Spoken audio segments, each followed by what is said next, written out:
Alright, y'all, here's some more of my materials. I think this is 3/4, couple 1/2 inch, few D-rings, grow grain, assorted buckles and goodies. This will be what I'll be using for the sternum strap. I already had that. 1/8 inch spacer mesh, some brown, which I've used before. I've used this material before. I have brown and black. Yes, it's pretty basic. This is what I've made out of some of that brown before, so I have worked with it. It's pretty nice to work with. There's 2 yards of the brown and a 1/2 yard of the black. And there's, I think, a 1/2 yard of the spacer mesh. I would have preferred 1/4 inch, but there's no way I could sew that.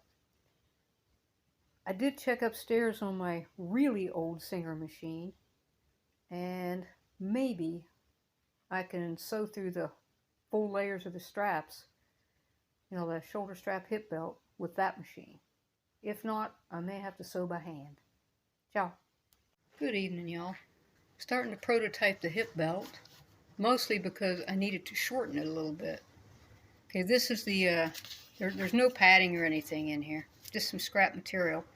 This is where I shortened it.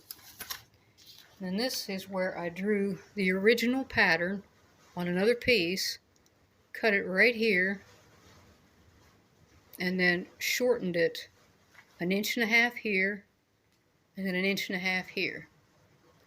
And then taped it back together again to make what should be a finished length hip belt of 26 inches. And then, because you have to have room to tighten up the webbing. See, I just kind of like sewed that on, and you have to have room to tighten that. And I was starting to, it wasn't going to work, so I needed to shorten it. Hopefully this will work. The next step is prototyping the shoulder straps to shorten those up.